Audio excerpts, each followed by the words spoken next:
tienen zonas cianóticas, acianóticas, y hemos quedado en las cianóticas el día de ayer. Y estábamos viendo lo que significa la tetralogía de Fallot. La tetralogía de Fallot, que es una de las enfermedades más icónicas, yo diría, de lo que significa las cardiopatías. Bueno, ¿y qué es la tetralogía de Fallot? Son 4 defectos que para mí tienen una base fundamental que está en lo que significa la desviación del tabique. Aquí está. Veamos en el dibujo.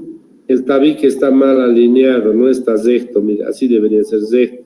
Entonces, al estar mal alineado, permite que la sangre venosa vaya hacia la aorta y salga y uno se pone azul.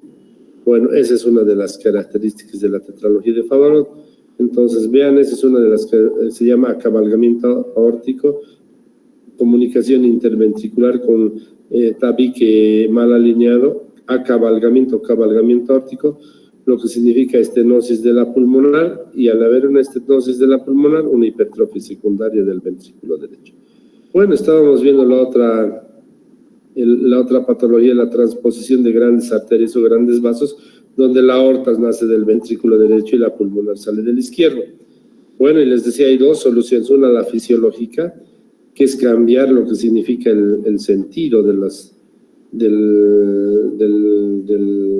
flujo arterial y venoso, como veíamos, ¿dónde estamos aquí, creo que este es. Entonces, miren, lo que llega a la aurícula derecha, que es en realidad la sangre que tenemos desoxigenada, le mandamos al ventrículo izquierdo y el izquierdo manda a la pulmonar, oxigena y vuelve por las venas pulmonares, y de las venas pulmonares mandamos a la aurícula derecha para que vaya al ventrículo derecho y la mande a la aorta. Ese es un cambio fisiológico, y es una tunelización, que es una desvío del flujo de un lado al otro para que se pueda mandar la sangre en el lugar correcto.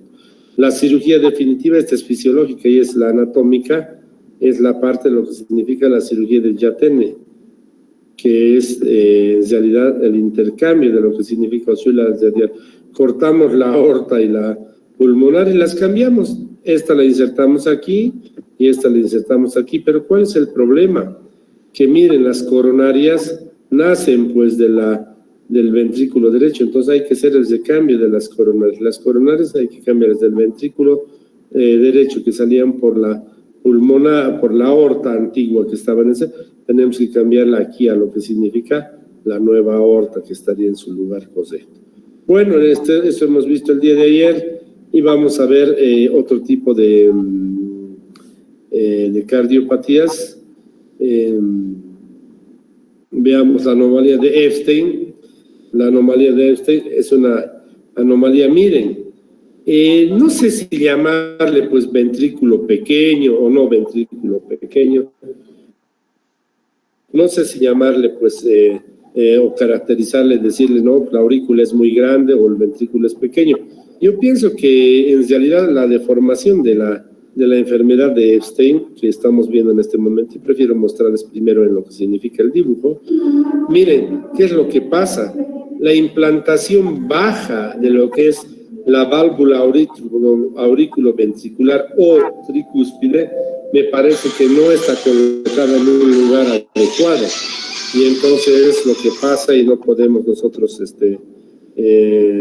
no podemos ver exactamente qué suceda. Eso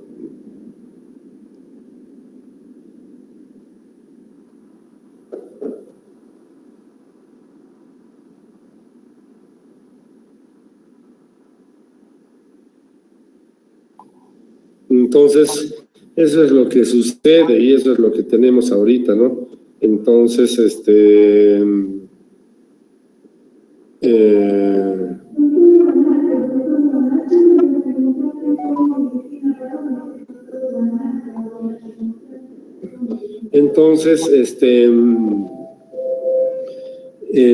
perdón, me quitan los audífonos, perdón.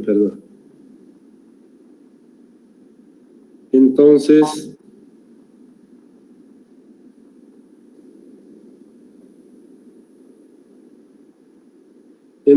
ahí está. No sé si decirle, por eso les digo, aurícula grande o ventrículo pequeño. Para mí, si ustedes hacen un análisis, la válvula auriculoventricular o tricúspide es de inserción baja. Punto. No sé cómo, pero así sale. Y esa es la característica. Y eso le va a dar todos los problemas que tiene. Además, a veces se puede presentar con comunicación interna auricular. ¿Qué va a pasar en este ventrículo derecho? ¿Va a haber sangre en el pulmón? No, no va a haber. Lastimosamente no, porque va a mandar una pequeña cantidad de sangre por este ventrículo pequeño. Entonces el paciente va a tener una gran dificultad en la hematosis. Entonces lo que sucede lastimosamente, miren, poca sangre se dirige hacia la pulmonar y más se dirige a lo que significa la aurícula derecha, como vemos, porque hay una gran cantidad y obviamente va a producir una éstasis venosa en toda la parte sistémica de las cavas. Y eso es lo que va a suceder. Bueno, ahora veamos la parte teórica, ¿no ven? En la afectación de la válvula tricúspide, la anomalía de Epstein, la válvula tricúspide está más abajo de lo normal, por lo que la parte superior del ventrículo derecho forma parte de la aurícula derecha y esto significa que es demasiado pequeño y la aurícula es demasiado grande. Ahora, ¿qué vamos a tener? Una obstrucción, una dificultad en la salida, más que dificultad en la salida, una cantidad pequeña de salida de sangre a la arteria pulmonar, como hemos visto. Tiene otros problemas que se acompañan, por ejemplo, la comunicación interauricular, la atresia pulmonar. Realmente si hay una atresia pulmonar, el paciente está fregado, y eso les digo la verdad, y eso es lo que puede suceder. Bueno, también puede haber arritmias, ¿no? Fibrilación auricular, síndrome de Wolff-Parkinson-White o de precipitación desde entrada, que son una característica. Veamos ahora lo que significa la anomalía de Epstein y el ventrículo pequeño. Continuemos. El diagnóstico se hace, obviamente, porque el paciente no tiene oxigenación y tiene una cianosis, pues, casi generalizada, ¿no ve? Entonces, ¿qué tiene? Entonces va a producir una mortalidad elevada. La ecocardiografía es una de las formas en las cuales podemos medir y ver dónde están los orificios de la válvula auriculoventricular y el tamaño de la aurícula y el ventrículo. ¿Cuál sería la parte fundamental en lo que significa el tratamiento quirúrgico, ¿no? Es importante, es mejorar pues esa válvula, generar un parche y hacer pues un orificio tricuspidio que sea el adecuado, ¿no ve? Y al nivel de lo que significa el ventrículo, ¿no? Donde debería ser. Hay otra más, derivación arterial pulmonar sistémica, eso es importante. Cuando hay una estenosis, sobre todo atresia, tenemos que derivar nomás la sangre. Y finalmente hay que hacer una septectomía, es decir, cortar, ¿no? Lo que parte de lo que significa la aurícula, para evitar que suceda un gran crecimiento de la aurícula derecha. Pero no se olviden, si pasamos de la aurícula derecha a la izquierda, ¿qué va a pasar? Va a comenzar a crear mayor cantidad de sangre al lado izquierdo y obviamente vamos a tener el problema de cianosis y quizás una hipertensión pulmonar secundaria.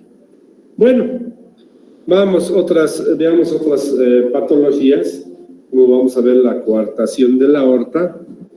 Ese es fundamental. ¿Qué es la coartación de la aorta? Veamos mejor en dibujito y creo que luego sale mejor explicarlo.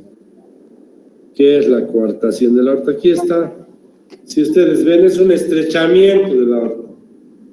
Miren su estrechamiento en el A, B, C, y ahí está el estrechamiento, no más marcado cada vez, pero también hay que considerar este estrechamiento que va a producir, pues va a producir una menor cantidad de sangre a lo que significa la parte sistémica, ¿no? Entonces eso es fundamental.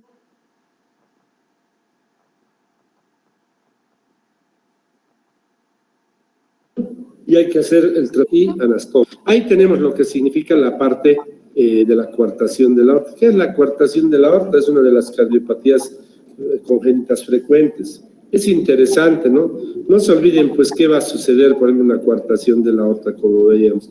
La presión arterial, por ejemplo, en los brazos, por los brachiocefálicos subclavio, va a ser, pues, fuertísima, mientras que la presión arterial en las extremidades inferiores, como sea, pues, la poplitea, la peria o la tibial, van a ser muy bajas y hay una diferencia muy importante. Bueno, eso les digo viendo ya el dibujo, ¿no?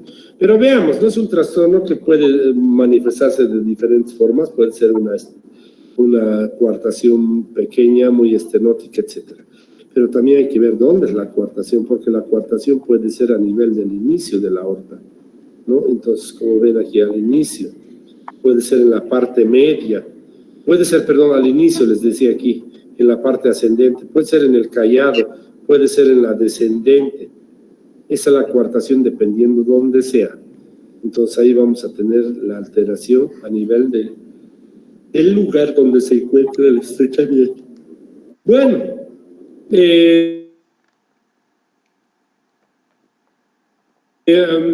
es mayor frecuente en lo que significa el callado aórtico, en el lugar que veíamos, y se asocia una diferencia de presión en las extremidades muy importante, ¿no?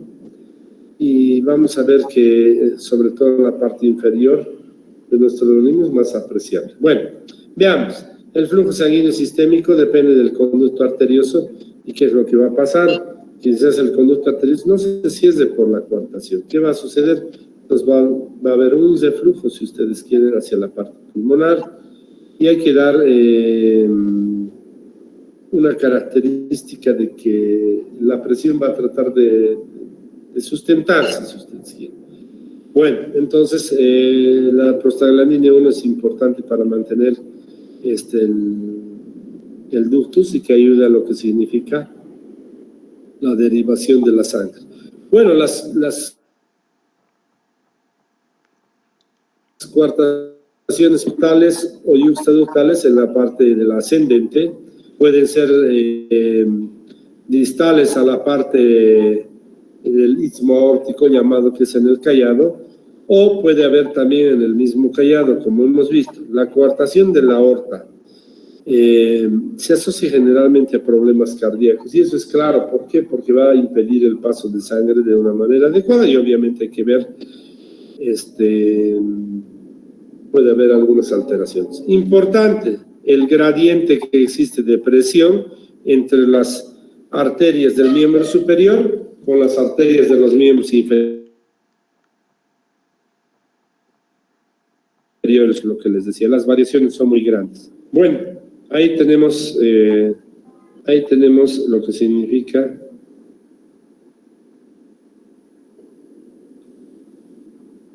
es la coartación de la aorta. Bueno, el tratamiento, ahora veamos el tratamiento, ya hemos hablado un poco, ¿no? Una de las causas importantes era la introducción de un balón por dentro de esto, y se insufla como se insufla pues como se insufla ¿cómo se llama? Un balón de la sonda Foley, y lo dilata. Ahora esto es importante, cuando la dilatación es bastante importante y es buena, y realmente ha sido un tratamiento adecuado, esta estenosis no va a volver a aparecer más. Pero si esa estenosis o esa coartación continúa apareciendo o no se ha podido arreglar o solucionar con lo que significa el balón, entonces hay que hacer una separación quirúrgica. Y aquí está la separación quirúrgica. 1, corte y anastomosis. Eso parece fácil, ¿no? Sería interesante. 2, un colgajo de la vena subclavia o con un parche, aquí están viendo. Y 3, puede haber solamente una sección y la colocación de un parche. Esas son las posibilidades quirúrgicas de una coartación de la aorta, que la vemos en el dibujo y vemos como si fuera haber podido ser separada y solucionada de una manera muy fácil. Pero no es así, principalmente cuando la coartación se pega a lo que significa la arteria subclavia, y ahí sí vamos a tener dificultades importantes. O cuando la coartación puede sucederse cerca del implante de la aorta ascendente. Bueno, con eso terminamos lo que significa la coartación de la aorta, y vamos a terminar en la parte de cardiopatías y enfermedades cardiovasculares congénitas. Continuamos con nuestra exposición. Vamos a ver cardiopatías valvulares. Es un tema bastante interesante también y prolongado, les voy a decir. Las cardiopatías valvulares en realidad son enfermedades de las válvulas de su familia, que se reflejan en lo que significa tanto la estenosis o estrechamiento, como lo que significa también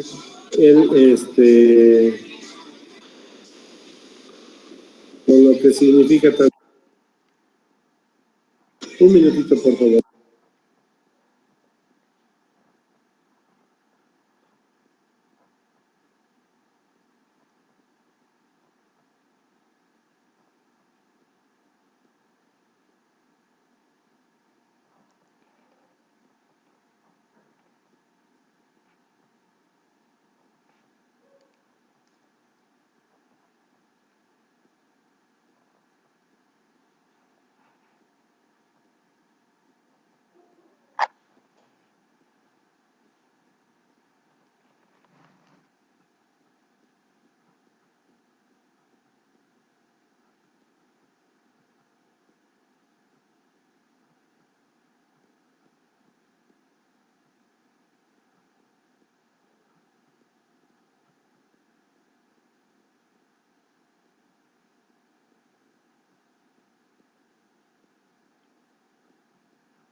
Bueno, ahí estamos viendo la parte de la presentación de cardiopatías pulmonares y lo que les decía se refiere sobre todo a lo que significa el estrechamiento o el aumento del tamaño de la válvula. Y vamos a ver eso, ¿no? Estenosis, y para eso hay que saber algunos diámetros, y diámetros vamos a ver con la ecocardiografía. ¿no?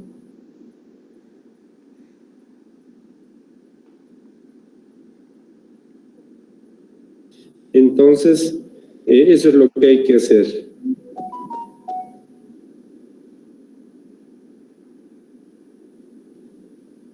Bueno.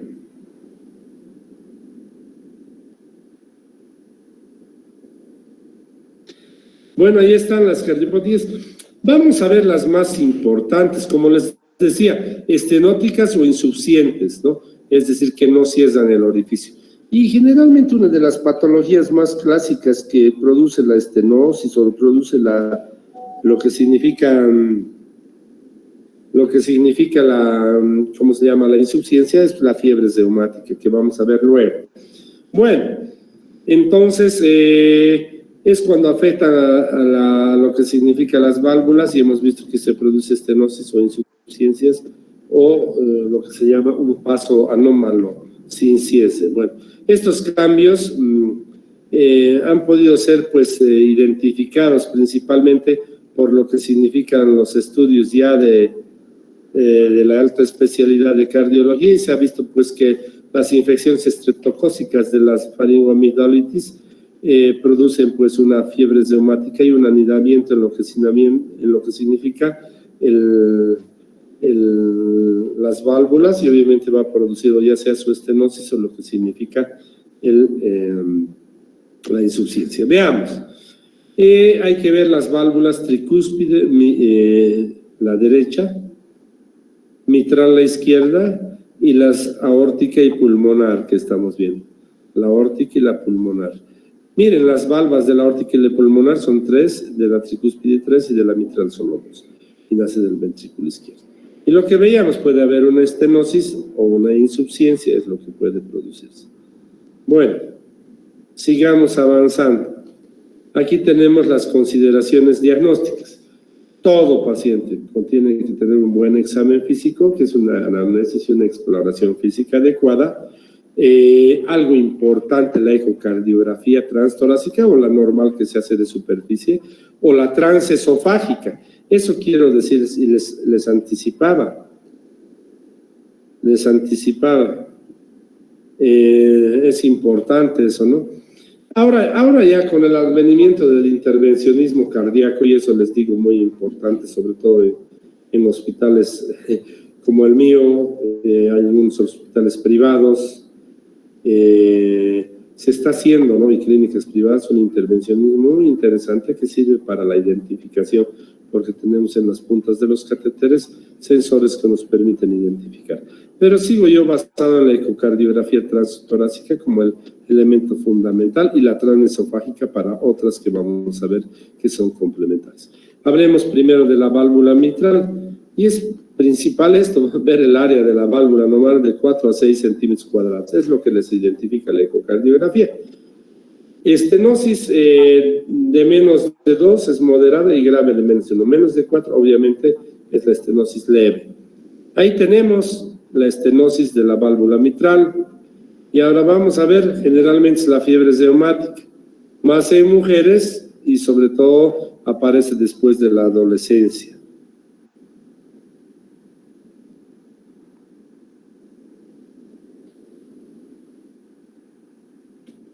Bueno, ahí tenemos. Se produce obviamente en la estenosis de la válvula mitral. La estenosis mitral se va a producir pues una hipertensión pulmonar. ¿Por qué? Porque obviamente la sangre que va a ir de la aurícula derecha de la aurícula izquierda, perdón, al ventrículo izquierdo se va a congestionar, se va a detener y va a producir obviamente lo que significa un aumento en la aurícula izquierda. Ahí está mal, veamos, va a haber un problema vascular, y obviamente va a referir también lo que significa el problema de lo que es la hipertrofia que puede haber en las paredes, y obviamente puede haber un problema de vasoconstricción, que pueda ser una vasoconstricción de la arteria pulmonar. Bueno, esa es la parte importante, no se olviden. Entonces, ahí tenemos 4 a 6 centímetros, que vamos a ver de 4 a 3 a 6 centímetros, que es lo normal, menos de 4 y es estenosis, y va a haber un aumento de la presión en la aurícula izquierda, tiene que ser, en la izquierda, ahí me he equivocado. Bueno, veamos. El siguiente, por favor, vamos a ver. Diagnóstico, ¿qué va a haber? Si va a haber un aumento de cantidad de sangre en el ventrículo izquierdo, con lo que significa una consiguiente remans o quedada de la sangre que viene del pulmón, pues va a haber una disnea. Va a haber un soplo que es más referido al vértice o punta del corazón, que está en el 5º espacio intercostal. Hay pruebas diagnósticas, la ecocardiografía es importante, el área es fundamental. La radiografía de la derecha vamos a ver un aumento de una aurícula izquierda. Miraremos, perdón.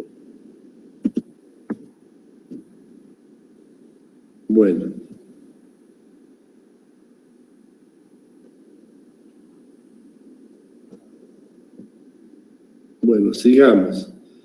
Bueno, entonces ahí está. Eso es lo que nosotros tenemos en la estenosis de la válvula mitral. Miren qué es lo que pasa.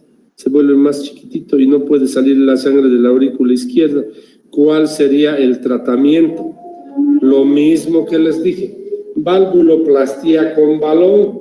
¿Qué significa? Introducir un balón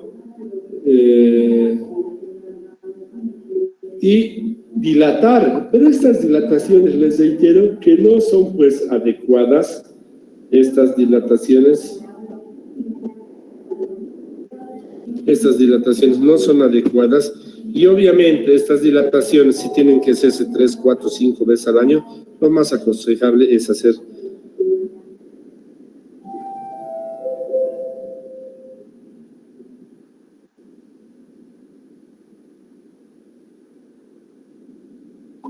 entonces no nos queda más que hacer la comisurotomía. ¿Qué es la comisurotomía? La comisurotomía es pues hacer una sección para que pueda pasar, pero luego de esa sección a veces va a quedar insuficiente ya también. Entonces muchas veces es necesario sustituirla con una válvula que ya sea protésica, una biológica o una mecánica. Las más utilizadas son las mecánicas en la actualidad. Las biológicas ya se han desechado por los problemas de autoinmunidad, del tiempo de vida, etc. Entonces, 3 cosas. Valvuloplastía con balón, es decir, dilatar. Comisurotomía, cortar. ¿Y cuál sería el problema? Generar insuficiencia. Y lo más adecuado, sustitución de la válvula mitral.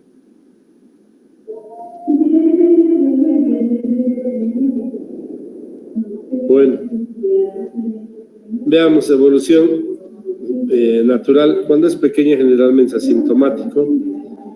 Entre los 15 y 20 años es sintomático cuando es grave entre los 2 o 7 años y puede tener consecuencias como la dilatación grande de la aurícula izquierda, que luego va a producir una fibrilación auricular.